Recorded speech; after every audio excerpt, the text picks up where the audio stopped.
I want to discuss a couple of recent updates. First off, the coronavirus update there, an update on digital LSAT prep.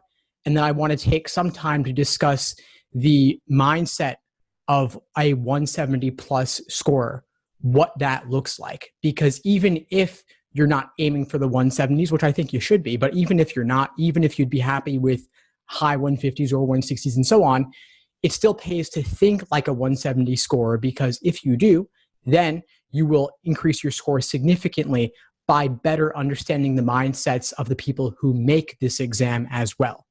So again, the agenda for tonight is coronavirus update, digital LSAT prep tests from LSAC, the mindset of a 170 plus score. And then of course, I know there are many questions on digital LSAT prep specifically that I will get into as well. Now, there is a chat function here in Zoom. Please feel free to ask questions throughout the evening, and I'll do my best to incorporate them into the conversation. So first off, the coronavirus update. LSAC has canceled March LSATs across Asia in China, Thailand, Japan, Hong Kong, and South Korea. The June LSATs may be canceled there as well. Some March LSATs here in the US have been closed, meaning students in those locations will not be able to take the March LSAT. More test centers may be closed as well. We'll see what happens as the situation unfolds. I think LSAC is closely monitoring the situation along with everyone else, of course.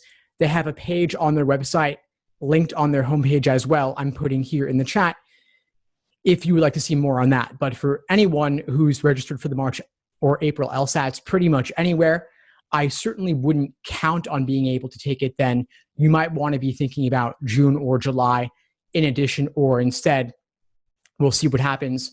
For those of you who have already been admitted to a law school but might be retaking, you may have noticed, of course, that many admitted students' weekends at law schools have been canceled or been put online. If this is affecting you, I wouldn't let it impact your ability to connect with admissions officers, make a positive impression on them. And so if you want to set up a phone call with them or a video call simply to ask questions, that would be to your benefit, both to create a good impression and for you to learn more about the school as well. So definitely don't miss out on that opportunity. Law school admission officers are very accessible. They're very friendly. They want to help you. And they understand, obviously, if you can't visit the campus, especially these days. And so they will do whatever they can to share that information with you through another means. Digital LSAT prep tests. So LSAC has very recently just announced that they have put the vast majority of LSAT exams in the digital LSAT format. This new offering is called Official LSAT Prep Plus. They just released it last week. It's available through your LSAC account at lsac.org, specifically lawhub.lsac.org. I've put a link to it in the chat here, along with a link to an article of mine where I walk through exactly what it looks like.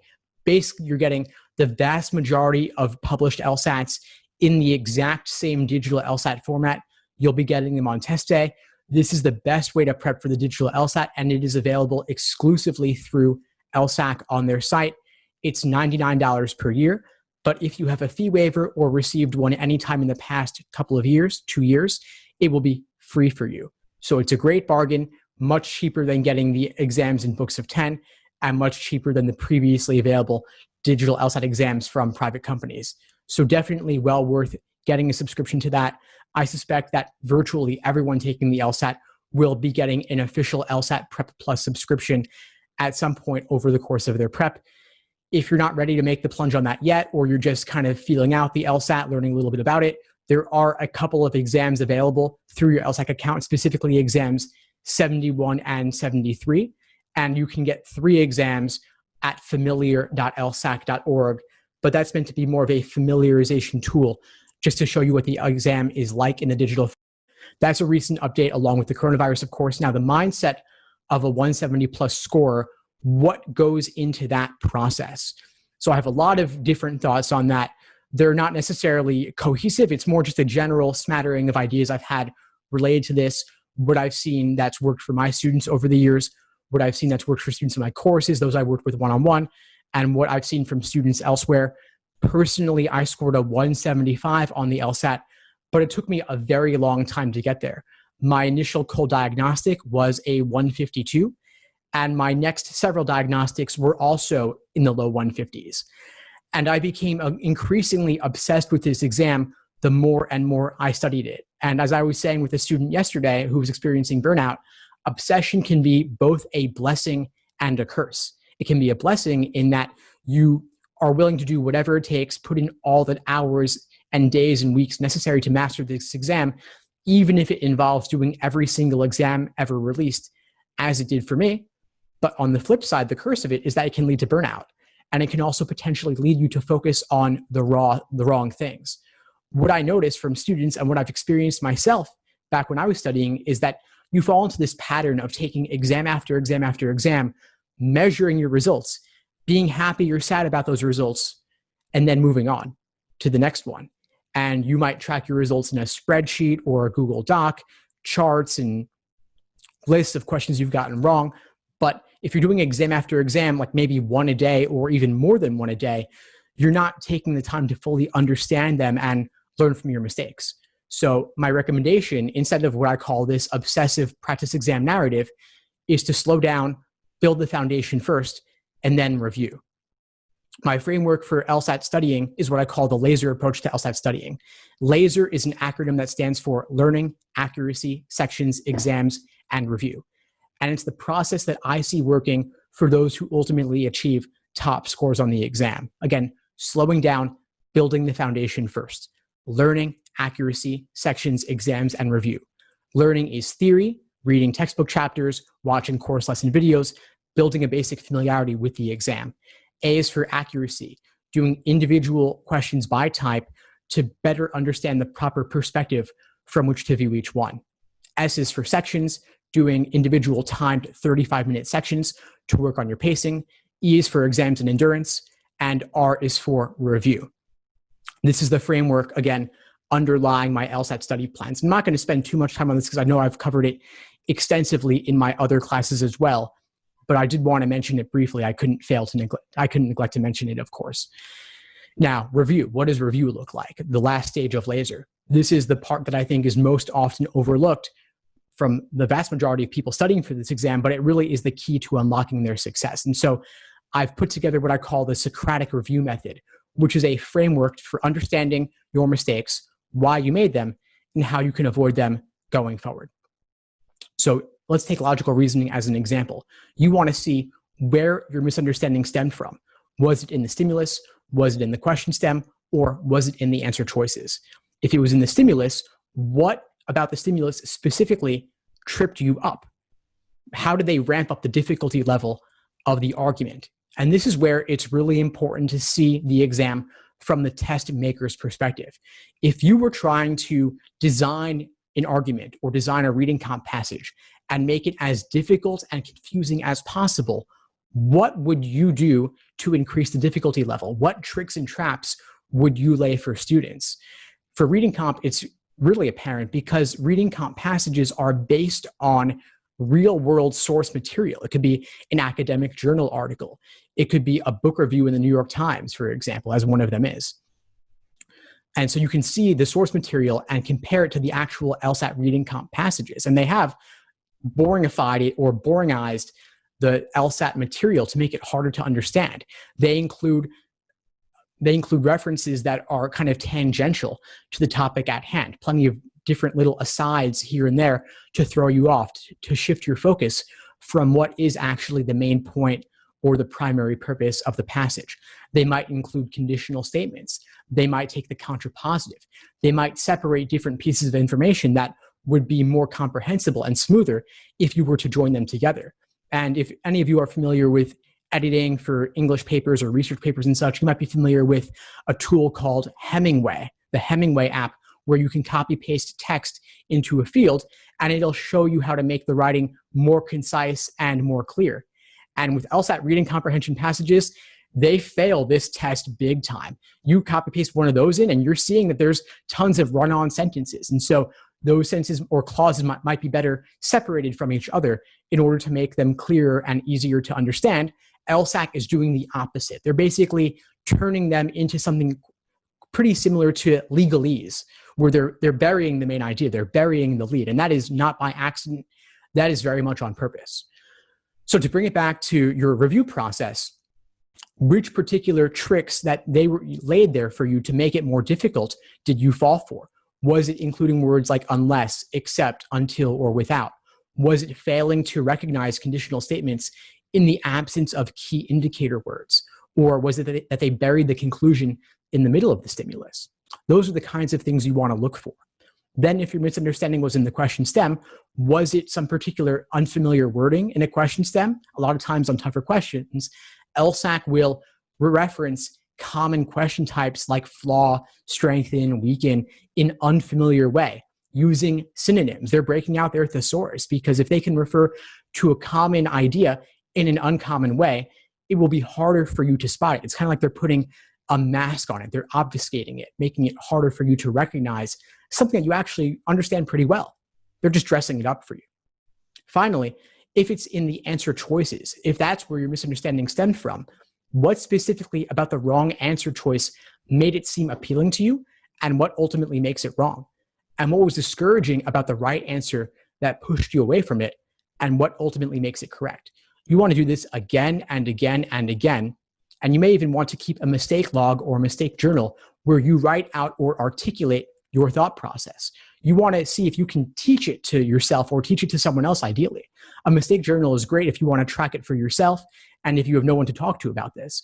But if you have a friend or a study buddy or a coach or a tutor, or you want to, if you have a kid or a nephew or niece and you want to explain to a 7-year-old, that could be a great way to prove to yourself that you truly understand it.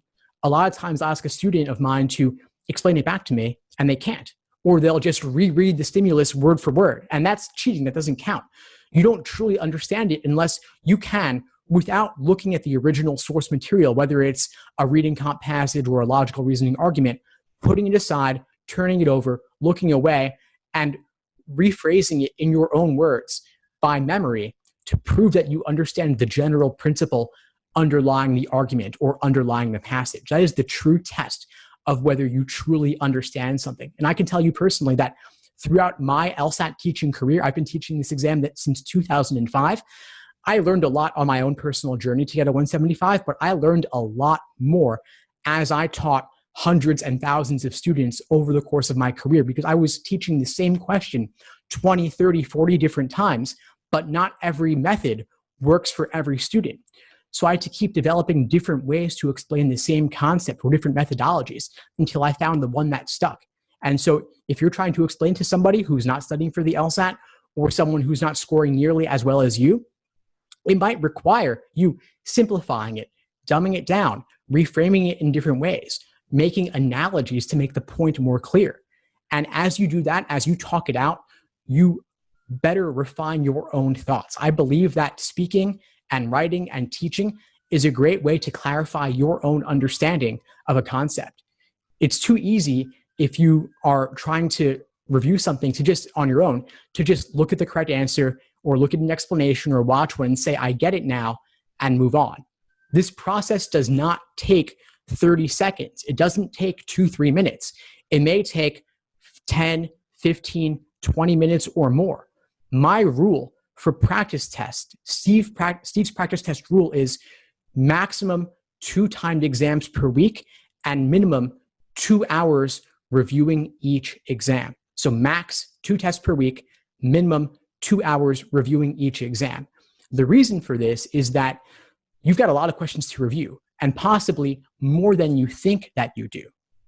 Let's say you scored a 170 on a practice test, which is awesome.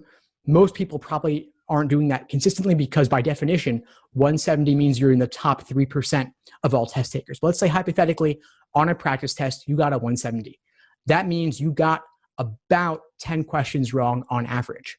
But there might have been another 10 or 15 that you weren't totally confident in, or you guessed and got lucky, you were down to 2 and got lucky, and it could have just as easily gone the other way the next time around.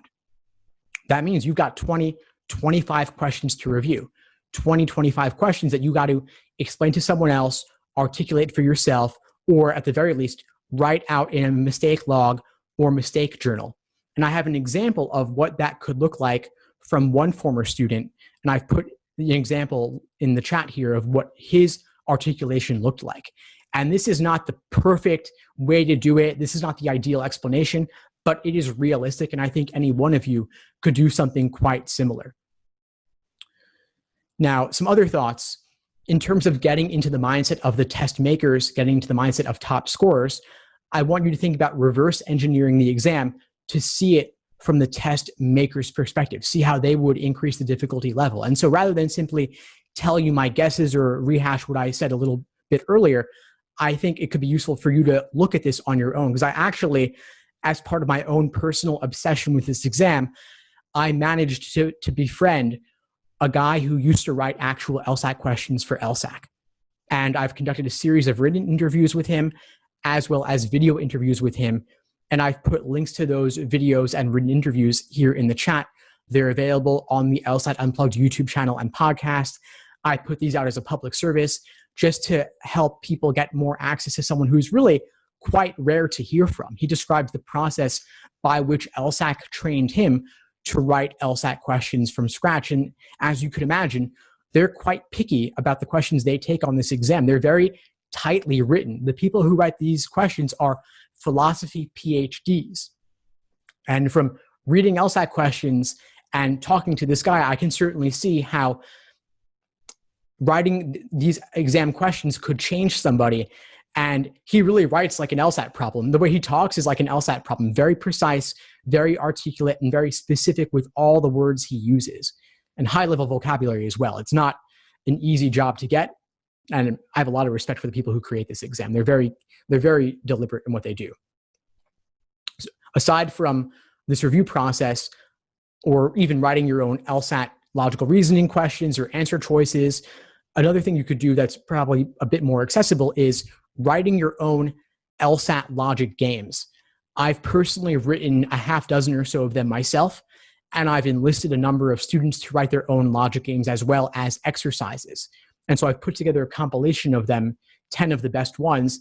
The link to them is in the chat here as well.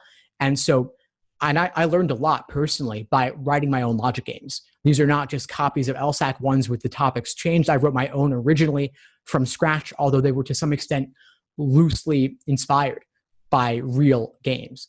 And I had a lot of fun writing those tempting wrong answers, discouraging right answers, the kinds of answer choices where a student could walk away confidently picking the wrong answer because I capitalized on the fact that certain students would make certain typical classic logical fallacies and confidently walk down that wrong path.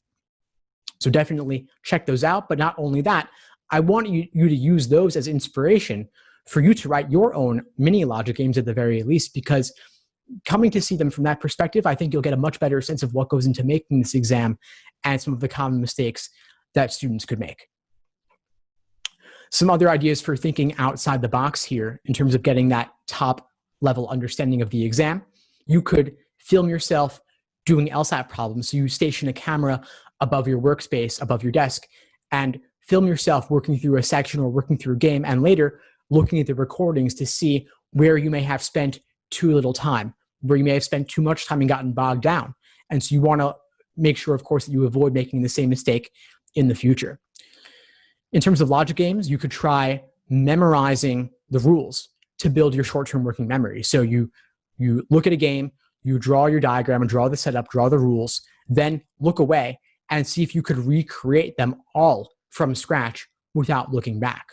And to make sure that your diagramming is clear and concise and consistent, could you look back at your diagram a week later, a month later, 3 months later, and thoroughly understand everything that you drew? Is it not only neat enough, but is your diagramming style consistent enough so that you could go back to it later and understand it? And could you, looking at a diagram, reverse engineer the game where you could relist all the rules that went into creating that diagram? I think this is really important to make sure that you thoroughly understand everything that you're drawing, because of course you can't do it all in your head. It simply is not realistic. It's not possible. There's a reason that phone numbers are typically only 7 digits, area codes aside, and that they're chunked 3 here, 4 there.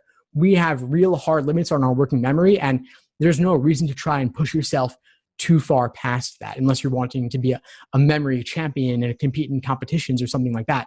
For LSAT purposes, make use of the scratch paper. You do get scratch paper on the digital LSAT, and I'll get into more of that later, but it's available to you. Make full use of it. For logical reasoning and reading comprehension, could you test your ability to really get the language of this exam and what they're typically looking for, where you could look at a stimulus or look at a reading comp passage and predict the answers without looking at the answer choices. So you read the passage, you look at the question stem, and then you pre-phrase or predict the correct answer. And only after you've written down or said out loud your own prediction, then you look at the choices to see, is this what they were going for? Is it what they had in mind? And how does your articulation differ from LSACs? LSACs, of course, as a way to make it harder, will be typically quite unappealing and not the way that you would have ideally worded it, but can you then match your articulation to LSAC's articulation? And over time, can you try to make your wording more like theirs, or at least understand how theirs relates to yours? On the flip side, could you, and this is really outside the box, could you, without reading the passage, read only the question stem and the choices, predict what the answer might be? And you might say, how could I possibly know the answer if I haven't looked at the source material, right? But the thing is that LSAC's correct answers have a certain rhythm and a certain pattern to them, and it typically involves not being too extreme a lot of the time, right? The tone will never be totally one way or totally the other way.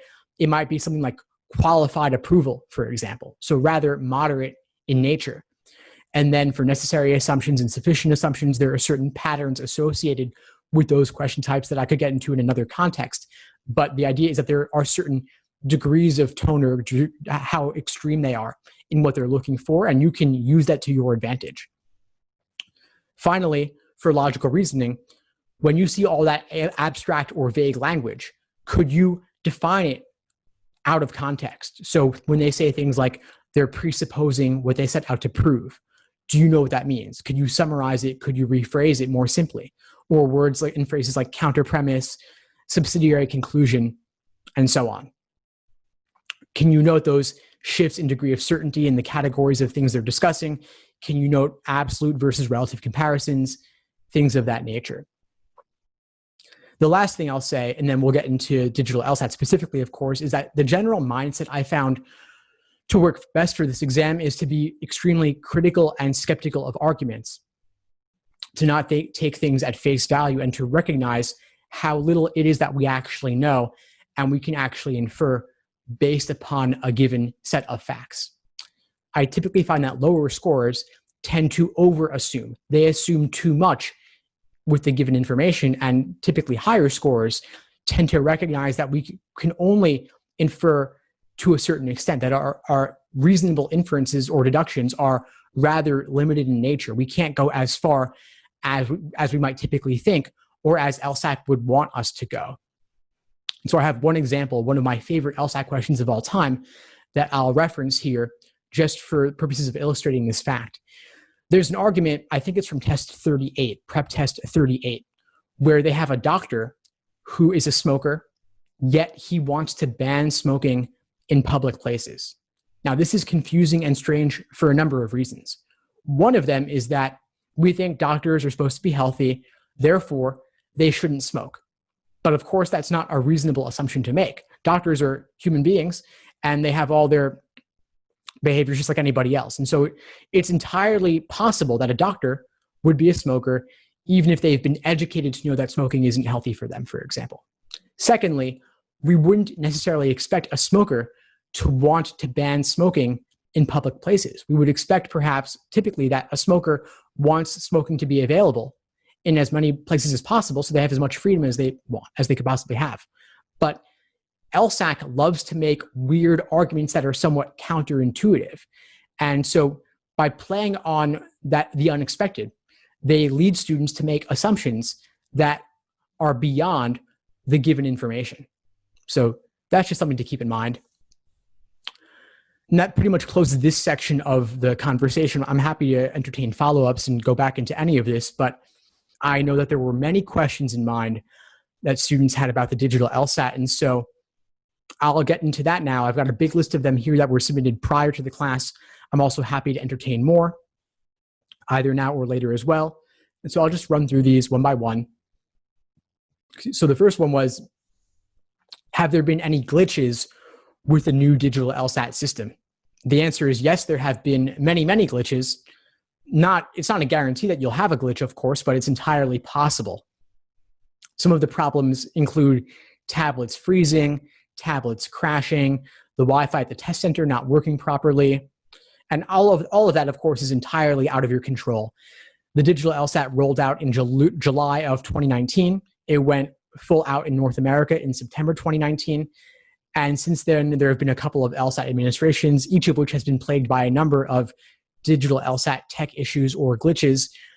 But LSAC is doing everything they can to reduce the number of issues. And of course, I think there shouldn't be any issues at all. I think they should have tested this more thoroughly before rolling it out. But they have their own timetables and they don't always move as quickly as they should or as we would like them to. And so hopefully the problems will become less and less with time.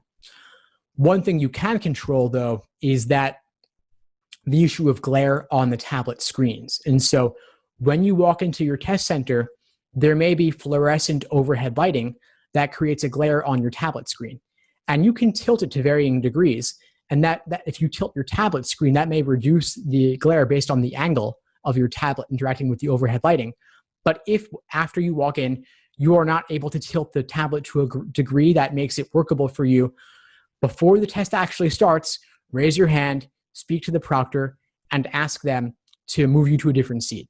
Explain the issue, and they should be able to address it. But of course, you don't want to bring this up when the exam has already started and the clock has started ticking. Better to address it sooner rather than later. And so that's really, I think, some of the biggest issues you might face with the digital interface specifically.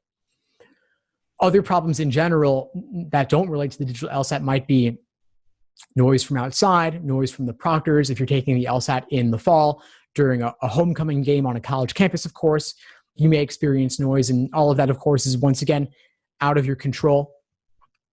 If you face this as an issue, then of course I recommend you raise it to the proctors immediately, see if there's anything at all they can do. If not, then all you can really do is retake. You can write an addendum on your law school application, tell law schools about it, but the numbers are the numbers.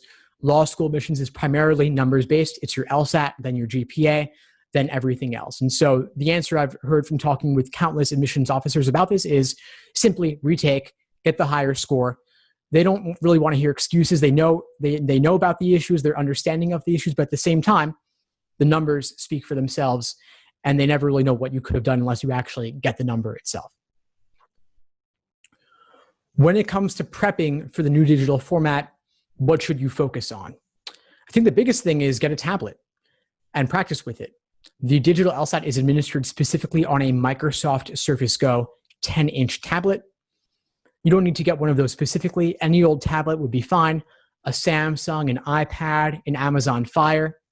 Any of those is perfectly fine, and those are the best way to prep for the digital LSAT specifically. On LSAC's site at familiar.lsac.org, you can do a few exams there. There are many more in the official LSAT Prep Plus, of course, and doing it on a computer doesn't really do it justice because you lose that touchscreen experience, the interactivity. So definitely recommend getting a tablet. If you can't get one, it's not in your budget, or for whatever reason you don't have access to one, I would say borrow one or buy it and then return it. There truly is no substitute, and it is not very smartphone friendly, so I wouldn't really try to do it on there. And you're really doing yourself a disservice if you don't make yourself as familiar as possible with what the digital LSAT will be like. And I don't want to overstate the importance of this because it really is just a format thing, not a content thing. The content of the exam has not changed at all. It's still one section of games, 2 of logical reasoning, 1 of reading comp, then the experimental. But there are certain things you can do on paper that you can't do on a tablet. And namely, you can't draw freehand on the tablet the way you could on a piece of paper. And so if you're studying out of books, treat your books like screens. Don't write on them. The digital LSAT features on the Microsoft Surface Go tablet are limited to highlighting and underlining and changing the text spacing, things of that nature. Really not anything much more than that. So you have a highlighting tool where you can highlight in 3 different colors, orange, pink, and yellow, and then you can underline, but you cannot both underline and highlight the same text. And the problem here is that the tools for highlighting and underlining are not precise enough. So you might be trying to highlight 1 keyword, and instead you highlight 3. Or you click and nothing gets highlighted at all. So personally, I'm not recommending students do any of that. I would just leave it alone and not count on it, and instead do all your work on the scratch paper to the side. You get a booklet of about 12 to 14 pages that is 8.5 by 11 paper, unlined, and you do all your work there. So diagramming for logic games, any note-taking for reading comp, anything for logical reasoning if you want to. You're doing all the note-taking there to the side. You can't do any notes on the digital LSAT itself, so I wouldn't count on them. But yeah, those highlighting, underlining, I think it's more trouble than it's worth. I think it's overly time consuming, and you still got the same 35-minute time constraint per section like you did previously. As for the timer, there is a timer on the tablet. It's on the upper right. It counts down from 35 minutes, and you can remove it until you get to the 5-minute warning. Once there's 5 minutes remaining, a big box pops up that you must click OK to move on so that they know that you've seen it. And then the countdown timer stays there. This is kind of nice because it removes all the ambiguity about what you would be doing, about progress potentially messing up on the timing. So that's kind of nice. And bubbling no longer takes time to slowly fill in with a number 2 pencil. You're instead simply clicking or tapping and it's done. They do give you a stylus that actually has a pen on the other end for your note taking. So you could tap it, but that's pretty much it. Now, you might think that with the digital LSAT, you get your scores back immediately since you do for the GRE and the GMAT, but the LSAT is not like that. You still have your typical 3-week score wait until you get the score back. And I hope that this will happen faster with time. And they could at the very least give you a raw score conversion of what your score should ultimately be, but they don't for now. For now, you still got to wait the 3 weeks. And that's because LSAC does all kinds of detailed data analysis to make sure that students performed on the questions as they had expected, given the varying difficulty levels of different questions and the overall average difficulty level they want to achieve with that particular test form. So you do still have to wait a few weeks, not any faster than it was in the past. So during that time, I'll typically recommend that you, of course, try to busy yourself with other things, distract yourself, try not to obsess over it. Certainly don't spend too much time on forms because it can just stress you out even more. Work on your applications, work on your personal statement, getting your letters of recommendation together, and also take a break because you deserve it. You've been working really hard up to this point before the exam itself, I would imagine. And so anything you can do to take it easy or catch up on other things, definitely take advantage of that. Now, the writing sample. So the writing sample is digital as well, and you're no longer doing it at the test center. Instead, you do it later on your own time from home. You have up to about one year to complete it after you have done your official LSAT administration. So not before, but after that, you can do it the next day, a week later, a month later, on your own computer. I wouldn't recommend waiting too long because you might forget, and law schools do want to see your writing sample. And because it is typed on your computer rather than handwritten after doing 5 scored LSAT sections, law schools will be able to read it more easily because it's legible, it's typed, and because they have a higher expectation given that you're able to choose when you want to do it. So I would take it relatively more seriously than I would have previously recommended. So you're doing it from home on your own computer. It's still a 35-minute time constraint, but the content of the writing sample has not changed. You're still choosing between 2 options and making a reasonable argument in favor of one over the other. So I would say do it probably a week later after you have some time to recuperate and decompress from the actual LSAT. Choose a day, knock it out, don't stress over it. Maybe take 25 minutes to type it out, then another 10 minutes to revise and edit whatever you've done previously. And there is spell check, which is nice, so that's a plus. Still though, I think the major reason they have the writing sample and the major cases in which they would look at it are if you are a non-native English speaker and they want to evaluate your writing ability, because obviously your personal statement could have been written or edited by someone else. But the writing sample is truly unfiltered. They know it's you. They actually have a webcam on you during the writing sample to make sure it really is you doing it. They have you hold up your government issued ID to the camera to show that it's you, and then they match it to your face. And they want to make sure, of course, that nobody else is in the room. So they do have some security procedures in place. So again, the cases are non-native English speaker. They really want to look at it closely.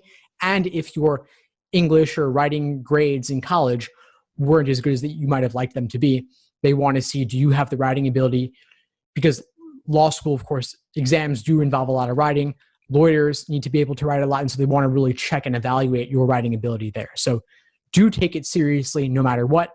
It probably can't help you a ton, but it could hurt you if you don't do a great job on it. So really do give it your full effort. But again, 35 minutes, you choose when to do it. So make the most of it. Finally, the last question I had here previously submitted was on the pricing. So digital LSAT pricing, what is it? It is $200. It is the same pricing as the paper and pencil LSAT. It has risen quite a bit over time, but it is what it is.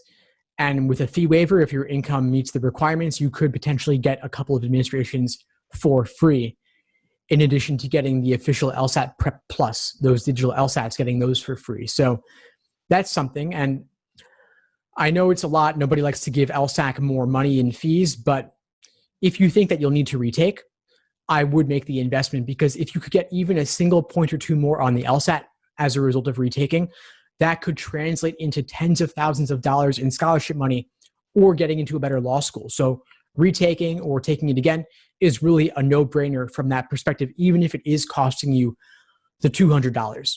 And if as test date gets closer, you feel like you're not ready, if you can postpone your date before the deadline, you could potentially keep at least some of your registration fee and apply that towards a future LSAT test date. So I'm happy to entertain more questions on anything I've covered up to this point. But I do have a number of questions here in the chat that I will address now. One of them is with regards to setting up a study schedule. Of course, I covered my framework, laser, learning, accuracy, sections, exams, and review. And at the link I share with you in the chat, I have some free week-by-week schedules available to you.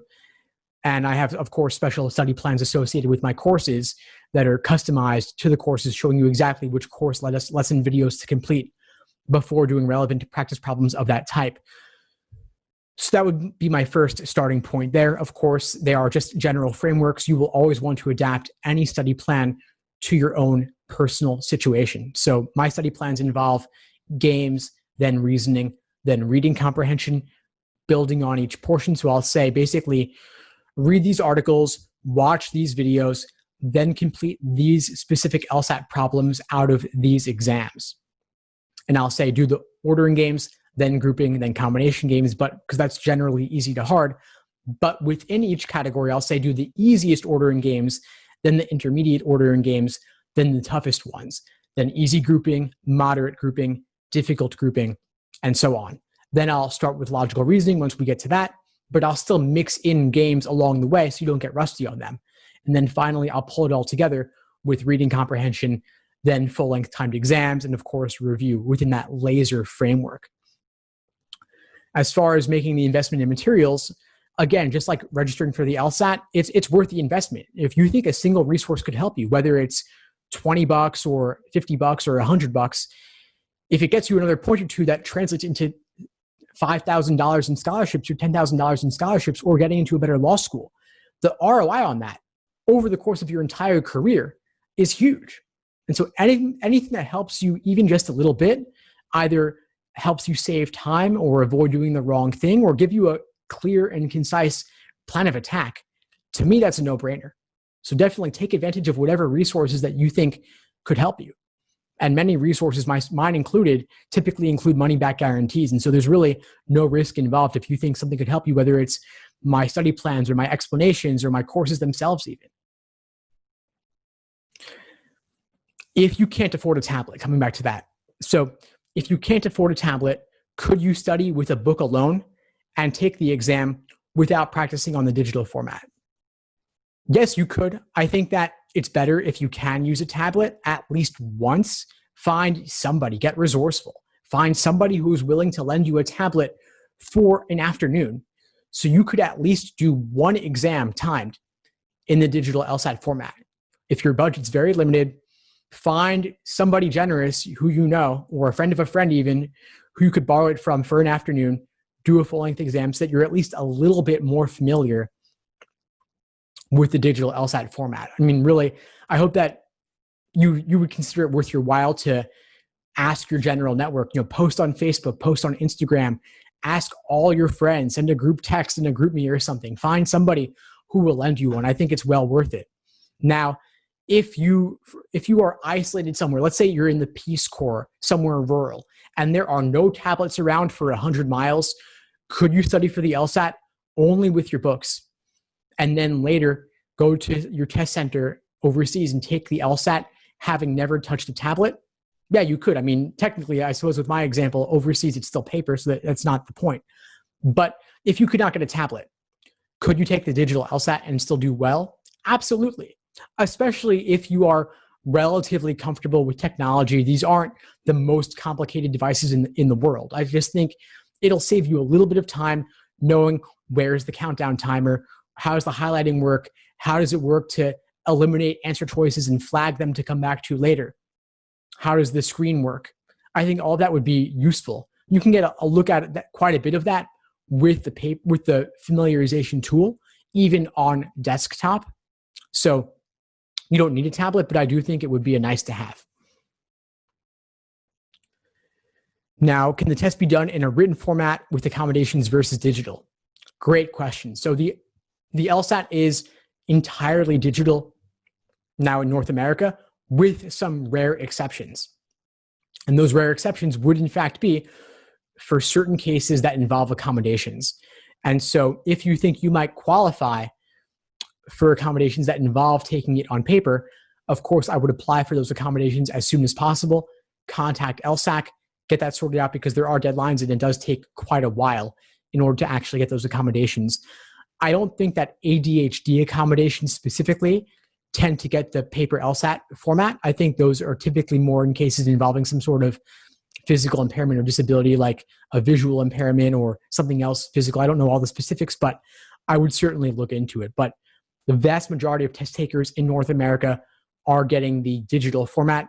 Those overseas in Europe, Asia, Africa, Latin America, and elsewhere, they're all getting the paper format for now. Although I expect with time, perhaps in the next 3 to 5 years, as a rough guesstimate, it will eventually go digital. But I think LSAC really wants to refine all the glitches and such, and then figure out the logistical barrier of getting the tablets to all these widely disparate testing centers and making sure they're secure, making sure they're updated and the battery's not dying, things of that nature.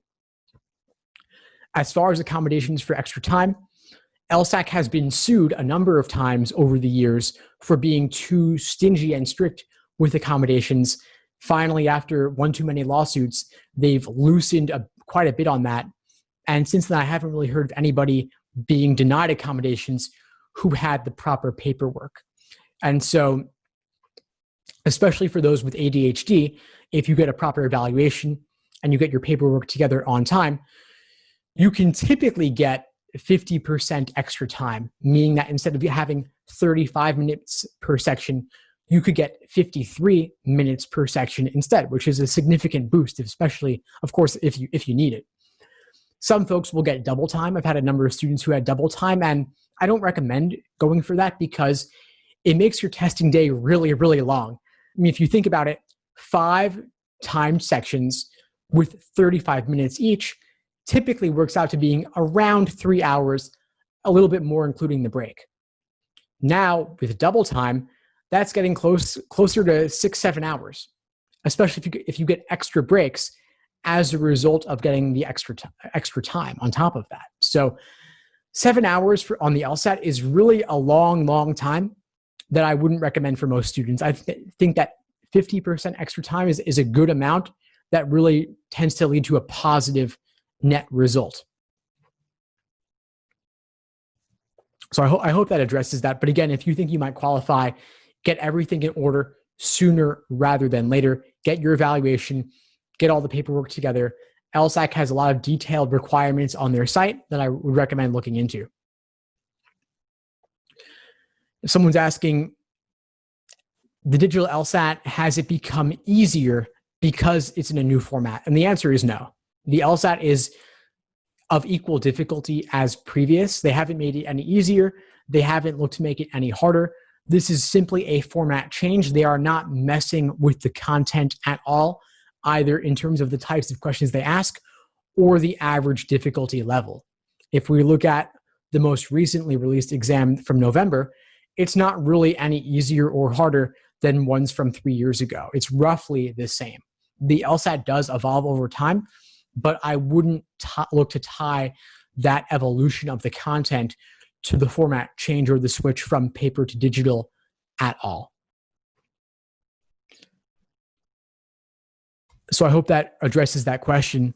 Someone was asking about in-person courses in New York City. And I'd say, honestly, these days with coronavirus, I don't think in-person courses are really happening too much anymore. I think that obviously there are some currently scheduled, but I suspect that over time, a lot of those will be canceled and go online instead. I'm personally not holding any in-person courses, although I did quite a few last year, just because I don't really know what's going to be happening in the next month, next 3 months. And most in-person events are typically being canceled or postponed these days. And so I think prepping online is probably the most reasonable course of action that you can count on. And there are many, many more online courses available than ever before, of course, mine included. So definitely, I would say stick with those for now. You could potentially look into in-person if you're planning on later this year or the following year, but I wouldn't count on it in the short term. Reviewing reading comprehension, I talked about the Socratic review method for logical reasoning and context there. For reading comp, I think a lot of the same ideas would still apply. So looking at where your misunderstanding stems from, the passage, the question stem, the choices, looking at the tempting wrong answers, discouraging right answers. And for reading comprehension in particular, I would say that they're really good at making the right answer seem especially unappealing in reading comp more than any other section. It's typically not the way that I would have worded it or that most people would have worded it. So I would see to what extent you can match your pre-phrase back to the language or the wording in the given answer choice. And a lot of times, for the wrong answers, they will make it half right, half wrong. So the first half of the choice looks pretty good, but then there's typically one key word in the second half of the choice that makes it technically wrong. One little word where they get a little bit too extreme or push the limits a little bit too much. So, for example, they might shift the degree of certainty from being sometimes or many times or most times to always, or broadening beyond the category of things they were discussing. So rather than saying, for example, all people who take the LSAT, they could be saying all people in general. Big difference between those two, obviously. All people who take the LSAT is a qualified grouping. They're limiting the scope of what they're talking about. But to then zoom out and make a claim about all people in general is far too extreme. But because they're oftentimes using a lot of the same language or the same phrases, it seems like a match, but in reality, the meaning is not the same. It's not equivalent in meaning. So that makes a big difference. As far as books to use, I recommend sticking with the actual official LSAT prep tests published by the Law School Admission Council. If you're looking for the printed books, they're available in books of 10 for about $20 each. But if you're taking the digital LSAT, I would recommend also getting that official LSAT Prep Plus to take the exams in the digital format. But if you're looking for books on paper, for studying on the go, or just because you prefer using paper for a lot of your prep, then I would get the prep test books from LSAC. A lot of the other books from other companies, they'll oftentimes use fake LSAT questions or which are problematic because they contain errors and are oftentimes unrealistic. And so you'll see in a lot of the Amazon reviews for these books containing fake questions that people are complaining it had typos, it had mistakes, it wasn't realistic, or they may be using really, really old exams because the licensing fees are cheaper and they want to save money. The problem is that the oldest exams, like I'm talking from the early 90s, they're technically useful and technically the same format for the most part, but they don't really reflect the full evolution of the exam. If you're studying for the exam within the next, looking to take it within the next 3 to 6 months, I would typically recommend limiting yourself to exams published this millennium, exams administered this millennium, which would be exam 30 or so up to present. And we're now currently at exam number 89. So there are, what is that, like 60 exams or so? That's plenty of exams to study from. You don't need to do all 100 or so. So I'd say if you're looking to take it in the next 3 months, you might want to work on the most recent 15, 20 exams. If you're taking it 5 to 6 months from now, I might look at the most recent 30 or 40 exams. But budget them out for yourself, make a plan. And here's the link to my plans again, since someone was asking about those. I've got free week by week ones. I've got paid day by day ones. And of course, for the students in the courses, I have special study schedules for course students as well, showing you how to use the course video lessons in conjunction with the study plans. I have a question on score averaging. Do law schools average multiple scores, or do they only take the highest? They only take the highest score. They do not average multiple LSAT scores. A lot of misinformation out there about this, because prior to 2006, law schools were taking the average because that's what the American Bar Association asked for. But starting in 2006, they made a switch where they only ask for the highest score instead of matriculating students. And so that's all that is considered in the law school admission process. So there is really not much of a downside to retaking the exam. You could take it 2, 3, 4 times, totally fine. They will only calculate the highest score when determining your chances. Now, they will see all scores, but that's not really a big deal, because again, they're only calculating the highest. That's what goes into the US News rankings calculations, which is what they are extremely concerned about. Now, if you take it 5 or 6 times or more, that might start to look a little bit like you're not really sure what you're doing, or that you're not really making the best decisions about taking it when you're fully ready. But 2, 3, 4 times, totally fine. And if you're taking it more than that, maybe you'll want to write a short addendum explaining what was going on. But I think for most students, 3 or 4 times at most would be sufficient, unless something goes terribly wrong at the test center. Now, scores are good for 5 years. They're on your record for 5 years. And so after that time, they expire and are no longer seen by law schools. And so you'd want to retake it in that case. But they're taking your highest score, and that highest score is from one single administration. They are not doing what's called super scoring for the SAT, for example, where they're taking multiple from different administrations. They don't see how you did on games versus reasoning versus reading comp. They're just seeing your score out of 180, and that's it. But I want to thank everyone for coming tonight and for all your excellent questions. I really do appreciate your taking the time and showing up so powerfully despite all the chaos going on out there. Please feel free to keep in touch. If you have any questions or need anything at all as you move forward with your prep, I'm happy to help however I can. Again, I've got the LSAT blog, the LSAT Unplugged YouTube channel and podcast, and I'll send an email afterwards with some follow-ups with more resources related to that. So again, thanks everyone for coming, and have a good night, everyone. Take care. Thanks for tuning into the show. Please subscribe if you haven't done so already to be notified of new episodes as I release them. And feel free to reach out if you need anything at all as you move forward with your prep. I'm happy to help however I can. In the meantime, I'll wish you all the best and take care.